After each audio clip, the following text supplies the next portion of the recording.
Neville Goddard, The Law and the Promise, Chapter 9, Enter into. If the spectator would enter into these images in his imagination, approaching them on the fiery chariot of his contemplative thought, if he could make a friend and companion of one of these images of wonder, which always entreats him to leave mortal things as he must know, then would he arise from his grave. Then would he meet the Lord in the air, and then he would be happy. Blake, what a wonderful quote. Imagination, it seems, will do nothing that we wish until we enter into the image of the wish fulfilled. Does not this entering into the image of the wish fulfilled resemble Blake's void outside of existence, which, if entered into, englobes itself and becomes a womb? Is this not the true interpretation of the mythical story of Adam and Eve? Man and his emanation?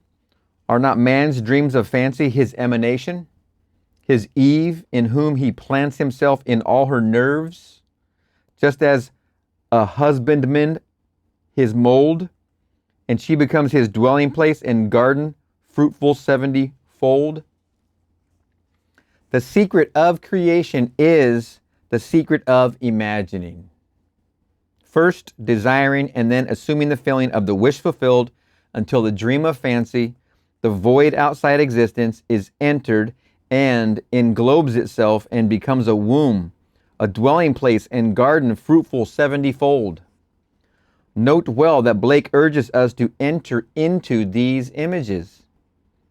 This entering into the image makes it englobe itself and become a womb. Man, by entering a state, impregnates it and causes it to create what the union implies. Blake tells us that these images are shadowy to those who dwell not in them, mere possibilities, but to those who enter into them, they seem the only substances. Oh, man. Now those last few sentences right there really describe how something feels natural to you versus something seeming and feeling foreign to you. Something feeling natural to you is something you do all the time already. Whatever it is you're doing now that feels natural, just be observant of how it feels to be involved with fill in the blank. It feels natural. It feels as a matter of course. Remember, all we're doing is taking what we're already doing and focusing our attention at it so we can see ourselves. We're already creators. You're already creating a wonderful, wonderful reality where you are right now. Now all we're going to do together here is take a new focus at what we're doing with what feels natural and what feels foreign, and blend these together to make the foreign more natural, so then you can become what you want to be. You're here and you want to be here. You make it feel natural, you make the impression, and then it becomes the expression. Excuse me. Man, by entering a state, impregnates it. If you're here and you're entering a state in your imagination and impregnates it to create what the union implies. What the union is, when you're making that impression, that's the union, that's implying the state, impregnates it to create what the union implies. Blake tells us that these images are shadowy to those who dwell not in them. When it feels foreign to you, it's shadowy. The new thing you want to be, happily married, in love, walking down the aisle, coming home from your honeymoon. If it feels foreign to you, that is shadowy. Shadowy to those who dwell not in them, mere possibilities, but to those who enter into them, meaning enter into them and make this impression, where you feel it natural, feels real, it just feels like it's normal. But to those who enter into them, they seem the only substances. Man, what wonder. Blake really had it going on, apparently. On my way to the West Coast, I stopped in Chicago to spend the day with friends. My host was recovering from a severe illness, and his doctor advised him to move to a one-story house. Acting upon the doctor's advice, he had purchased a one-story house suited to his needs. But he now was confronted with the fact that there seemed to be no buyer for his large three-story home. When I arrived, he was very discouraged.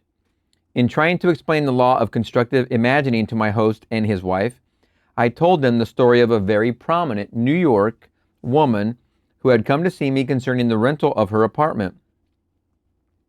She maintained a lovely city apartment and a country home, but it was absolutely essential that she rent her apartment if she and her family were to spend the summer at her country home. In previous years, the apartment had been rented without any difficulty early in the spring. But at the time she came to see me, the season for summer sublets was seemingly over. Although the apartment had been in the hands of good real estate agents, no one had seemed interested in renting it. I told her what to do in her imagination. She did it, and in less than 24 hours, her apartment was rented. I explained how she, by the constructive use of her imagination, had rented her apartment. At my suggestion, before she went to sleep that night in her apartment in the city, she imagined she was lying in her bed in her country home. In her imagination, she viewed the world from the country house rather than from the city apartment. She smelled the fresh country air. She made this so real that she actually drifted off to sleep feeling that she was in the country. This was on a Thursday night. At 9 o'clock the following Saturday morning, she phoned me from her country home and told me that on Friday, a highly desirable tenant who met all of her requirements not only rented her apartment, but rented it on the one condition that he could move in that very day, which would be Friday because Thursday, now it's Saturday. I suggested to my friends that they build an imaginal structure as this woman had done. And that was to sleep imagining they were physically present in their new home, feeling they had sold their old home. I explained to them the wide difference between thinking of the image in their new house and thinking from the image of their new house. Thinking of it is a confession that they are not in it. Thinking from it is proof that they are in it. Entering into the image would give substance to the image. Their physical occupancy of the new house would follow automatically. I explained that what the world looks like depends entirely on where man is when he makes his observation. Wow. And man, being all imagination, must be where he is in imagination. This concept of causation disturbed them, for it smacked of magic or superstition, but they promised they would try it. I left that night for California, and the following evening, the conductor on the train in which I was traveling handed me a telegram. It read, "House sold, midnight last." 1 week later, they wrote and told me the very night I left Chicago, they fell asleep physically in the old house, but mentally in the new, viewing the world from the new home, imagining how things would sound if this were true. They were awakened that very night from their sleep to be told the house was sold. Not until the image is entered, until Eve is known, does the event burst upon the world.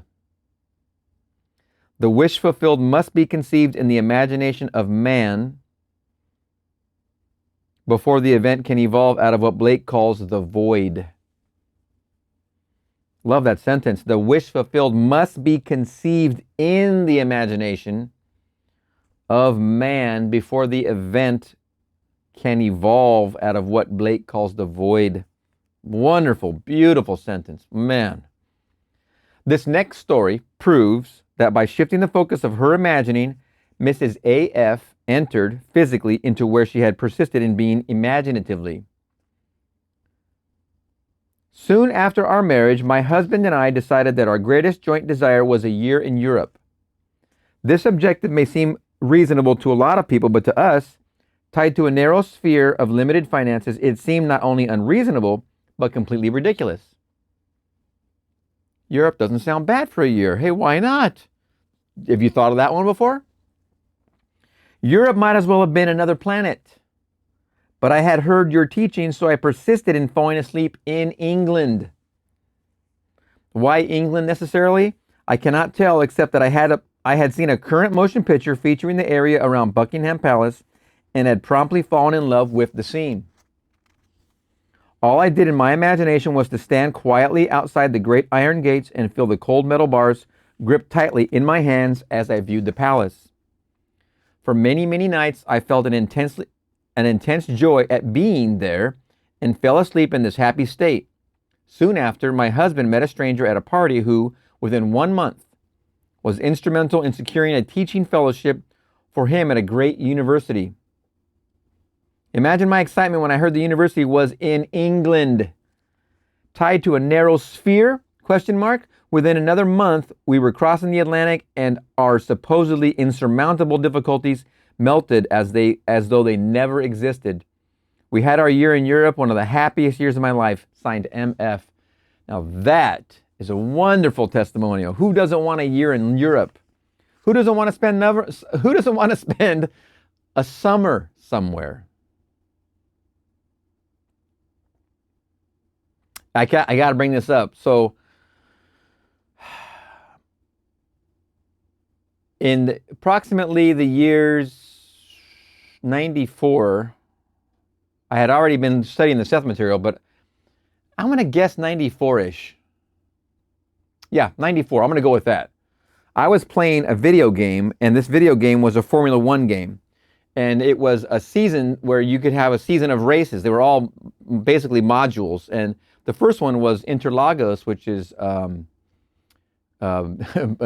Sao Paulo, Brazil. Interlagos means in Portuguese means between two lakes, I think. And I raced that race over and over. So I was in this little racing game consistently. It was on a computer, on my PC, because I had an early computer. I bought it in '93, really old machine, but to us now, I mean. So I had this video game. I can't remember if the video game was independent or was in the computer. Either way, I would race Interlagos over and over. And I was like, and I started to get to know how this machine worked and this game, whatever I forget what I was using. I think I might have had a steering wheel even that mounted to the desk, I think. But so I'm racing through that track over and over and over. So I got to know the track, but I never really got into the other tracks. I never went beyond the first track because I just start the game over and I would race the Interlagos, the Formula One Interlagos Brazil race, and I'd race it. Okay, no big deal. I'd race it, no big deal. It was just something I passed the time with, and I'd go to work and I'd do my thing. And I was studying metaphysics heavily at the time, as I've described before.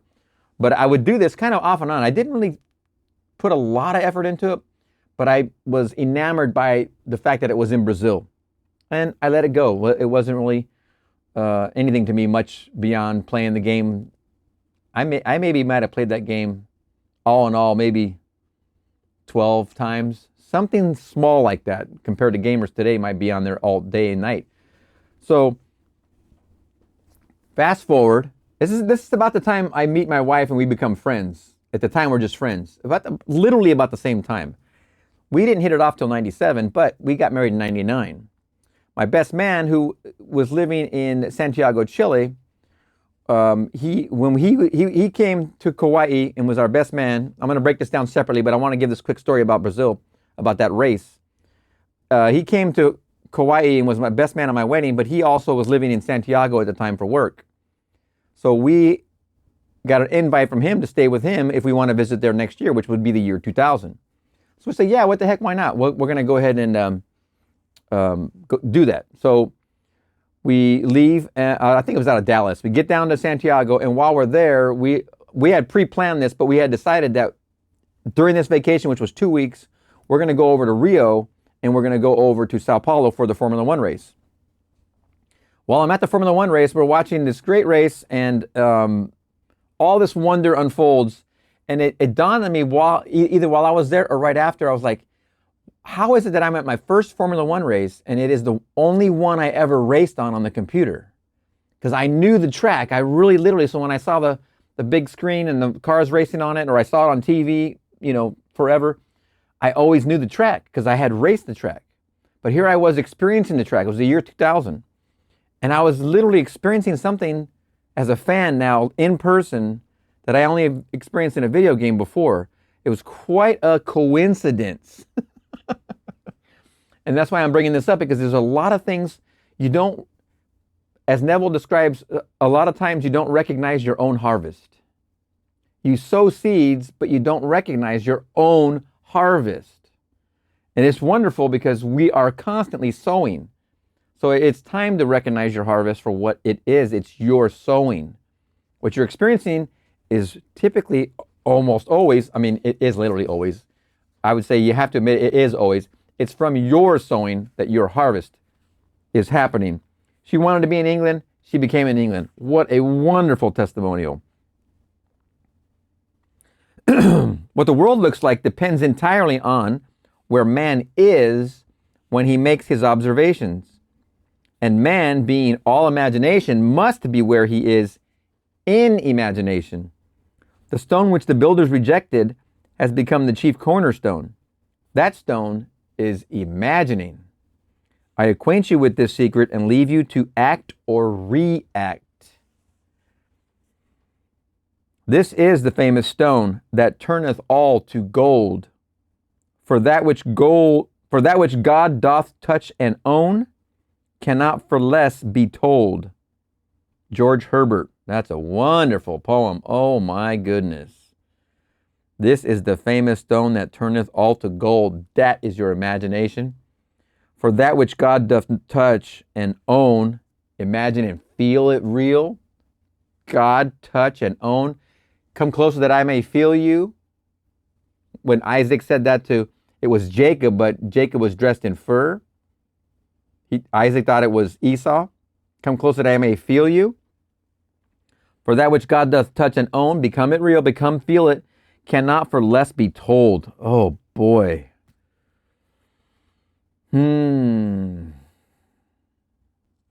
My home is old, but it is mine. I wanted the exterior painted and the interior redecorated, yet I had no money to accomplish either objective. You told us to live as though our desire is already a reality. And this I began to do, imagining my old house with a brand new coat of paint, new furnishings, new decoration, and all the trimmings. I walked in my imagination through the newly decorated rooms. I walked around the outside admiring the fresh paint.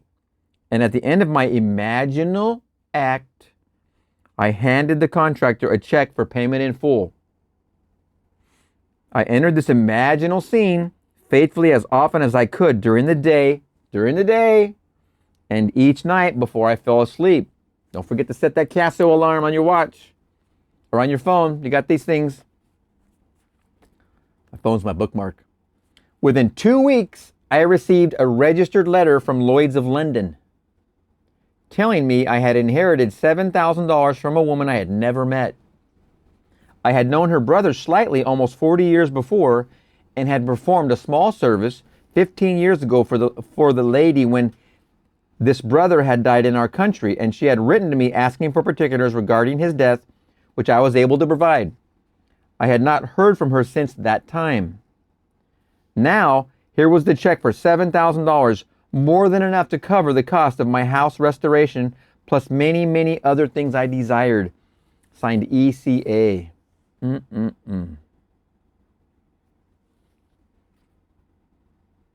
Let's review.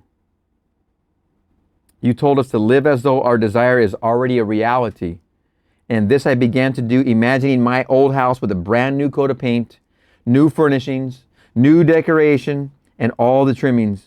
I walked in my imagination through the newly decorated rooms. I walked around the outside admiring the fresh paint, and at the end of my imaginal act, I handed the contractor a check for the payment in full. Didn't care about how. Didn't care about overtime. Didn't care about nothing, about no how, anything, no how, period. Just imagined it as done, and then handing a check in full. Done. Check, done, done, imagined. What does your imagination cost you? What does it cost you to imagine your desire fulfilled at the end? He who does not imagine in stronger and better lineaments and in stronger and better light than his perishing and mortal eye can see, does not imagine at all. Blake. Unless the individual imagines himself someone else or somewhere else, the present conditions and circumstances of his life will continue in being, and his problems recur, for all events renew themselves from his constant images. That's the loop, over and over, over and over. World's filling in the gap for you. You're not doing it. You're not making the impression. The world's putting in all that subconscious feed.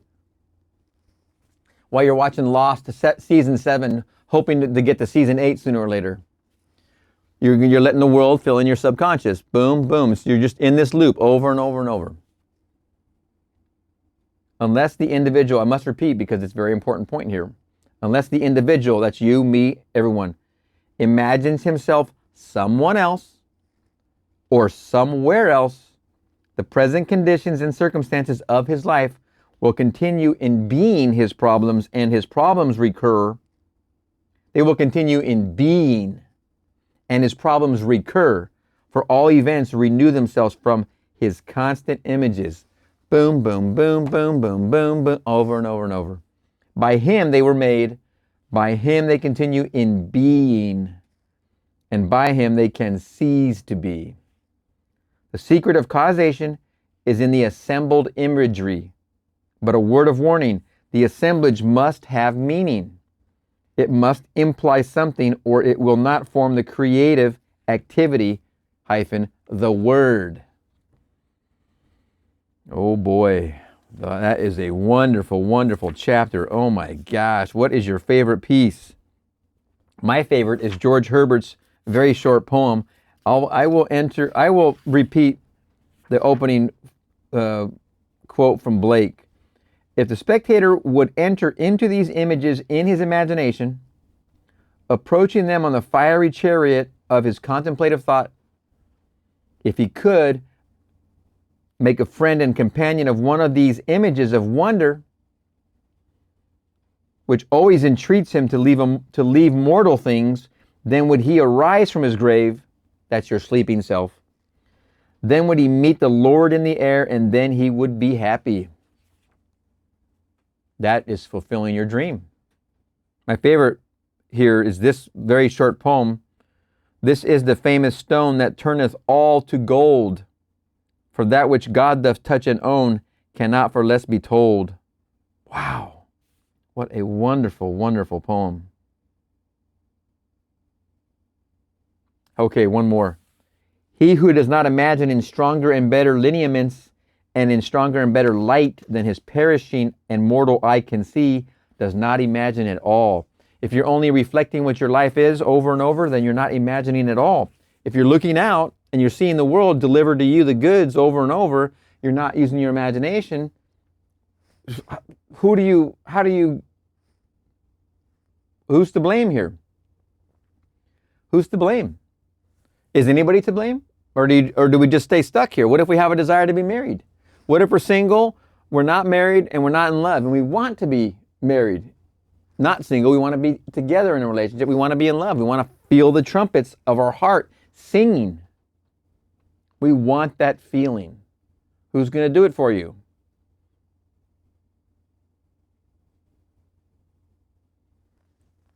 Is someone going to imagine lovingly for you? I hope so. Because if you're not going to do it, you better be lucky enough that someone around you is imagining lovingly for you. If not, because it's kind of few and far between, you need to get busy. You need to get on with the killing here. You need to start imagining as you fall asleep and start bolstering that image of you coming home from your honeymoon, happily married in Hawaii, walking across the new threshold to your new house together, being carried or doing the carrying. You need to start that image.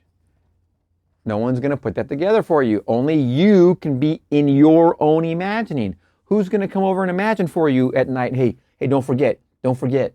No, it ain't going to happen like that. It's something that has to be constructed by you. And it takes that consistent, proactive effort. You don't break a sweat from this. It's not sweat worthy. At first, it might feel foreign. as he said in one of these poems just now, it might seem like a foreign land, but you make it comfortably natural feeling to you the more you do this impression. You make it start to feel natural. Once it does feel natural, you're already there. It's already a done deal. There's going to be a point when that imagining tells you it's done. It's so natural, it's done. Then you can move on to something else. You can forget about it. You're in the Sabbath. And it's going to happen. The bridge of incidents will construct what is necessary to make it in your physical 3D world. What a wonderful chapter. All right. We're going to see you in the next one.